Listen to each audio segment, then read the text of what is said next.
ষষ্ঠ শ্রেণীর অষ্টম অধ্যায়ের 180 নম্বর পেজে যে ছকটি আছে এটা আমরা পূরণ করব। বাট এটা কিভাবে কেমনভাবে তৈরি করা হচ্ছে সে ফর্মুলা বা সূত্র অনুযায়ী তোমাদেরকে দেখিয়ে দেব। আর এখানে অলরেডি অঙ্কের অ্যান্সারটা কই দিয়েছে। প্রথমটা 55 অ্যান্সার হবে, তারপর 50 50, তারপরে 500 500। বাট এই যে 1 থেকে 1000 পর্যন্ত সংখ্যার যোগফল তৈরি করার কিছু নিয়ম আছে, নিয়মটা তোমাদেরকে একটু দেখিয়ে দিই। এখানে আমাদের কয়েকটা বিষয় জানতে হবে। প্রথম যেটা রয়েছে এটাকে আমরা ধরব প্রথম পদ, আর শেষে যেটা রয়েছে এটাকে ধরব শেষ পদ। বাট শেষ পদের আরেক নাম হচ্ছে পদ সংখ্যা।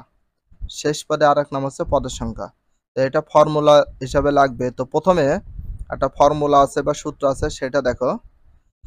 অতএব ক্রমিক স্বাভাবিক সংখ্যার যোগফলের ফর্মুলা হচ্ছে প্রথম সংখ্যা যোগ চিহ্ন শেষ সংখ্যা গুণ চিহ্ন পদ সংখ্যা বাই 2। এটা হচ্ছে অরিজিনাল ফর্মুলা। তাহলে এটা দেখাই। এখানে আমাদের প্রথম সংখ্যা কত? 1। প্রথম সংখ্যা 1 বসালাম, এখানে প্লাস ছিল প্লাস। শেষ সংখ্যা কত সেটা দেখাই। শেষ সংখ্যা হচ্ছে আমাদের এখানে 10,000। তাহলে শেষ সংখ্যা আমরা দিলাম হচ্ছে 10,000। ইন্টু ছিল ইন্টু। এবার পদ সংখ্যা কোনটা? শেষ সংখ্যার আরেক নাম হচ্ছে পদ সংখ্যা। যেটা শেষ সংখ্যা সেটা আরেক নাম হচ্ছে পদ সংখ্যা। তাহলে এটা বসিয়ে দিলাম।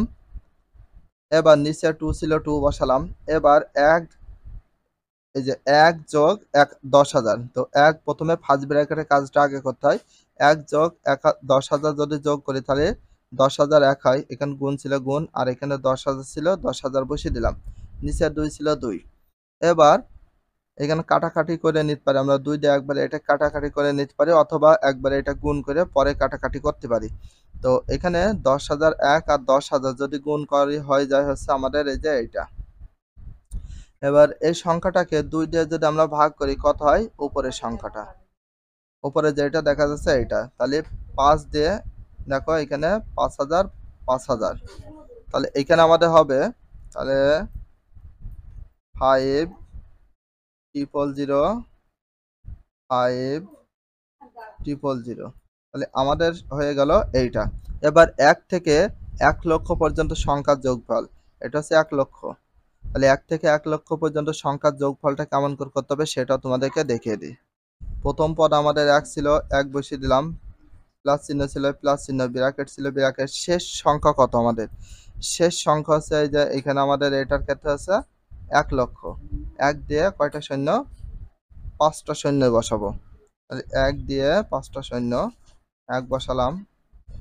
1 2 3 4 5। 5 ব্র্যাকেট ছিল 5 ব্র্যাকেট গুণ। এবার পদ সংখ্যা কত? 1 দিয়ে 5টা শূন্য, 1 2 3 4 5 হয়ে গেল। নিচে 2 ছিল 2। এবার 1 যোগ 1 লক্ষ, তাহলে এখানে আমাদের যোগ করে দিতে হবে। 1 2 3 4, 1 লক্ষ 1। এবার গুণ হিসাবে ছিল, দিলাম গুণ। এবার এই 1 লক্ষকে আমরা এখানে বসিয়ে দেব, যেটা ছিল সেটা বসিয়ে দিলাম। এবার এইখানে আমাদের একটা কাজ করতে হবে। এইখানে 1 লক্ষকে যদি আমরা 2 দিয়ে কেটে দিই তাহলে এখানে কত আসে দেখি? 50,000।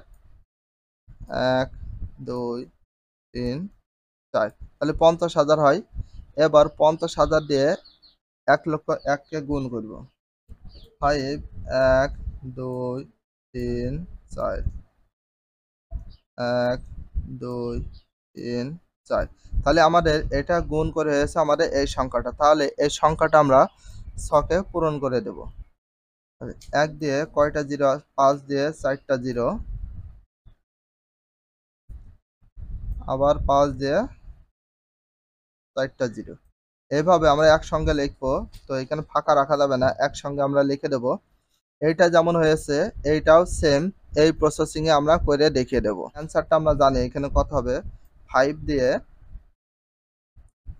1 2 3 4 5, আবার 5 দেব 1 2 3 4 5, 5টা করে 0 হয়ে যাবে। এবার তো এইটার মতো হয় 1 ছিল 1 দিলাম, তাহলে আমাদের প্রথম সংখ্যা ছিল 1। এখানে দেখো 1 2 3 4 5 6, তার মানে এখানে আছে 10 লক্ষ। এবার শেষ সংখ্যা আমাদের এখানে কত? শেষ সংখ্যা রয়েছে আমাদের 10 লক্ষ।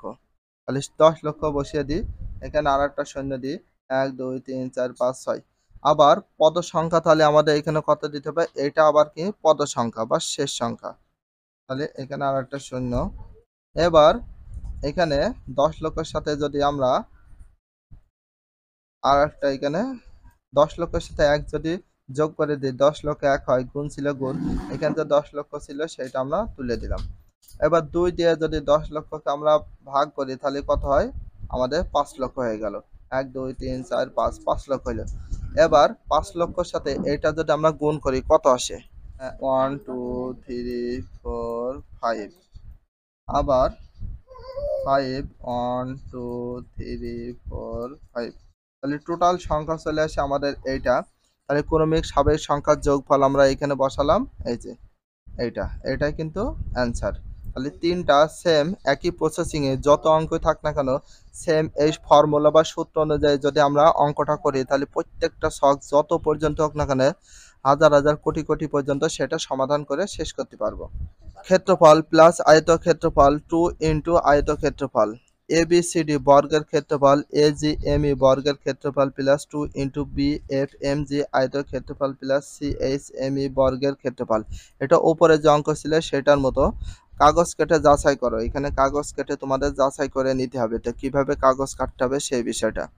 এভাবে কাগজ কাটতে হবে তোমাদের। এটা থেকে এটা প্রথমে 5 টাকা ছিল, এটা 3 টা করে, এটা 2 টা করে, আবার 2 টা করে একক, আবার 2 টা করে, এইভাবে তোমরা চিত্রটা কাগজ কেটে আঁকাতে পারো। আর এখানে যে চিত্রটা দেখা যাচ্ছে বা এখানে যে ছকটি ছিল সেই ছকটি তোমাদের পূরণ করে দিলাম। সঠিক অ্যান্সারটা এটাই হবে 180 পেজের অ্যান্সার। আর যদি ভিডিওটা ভালো লাগে অবশ্যই চ্যানেলের সাবস্ক্রাইব, পেজ হলে ফলো করে দিও। তার সাথে একটা লাইক এবং একটা কমেন্ট করে দিও।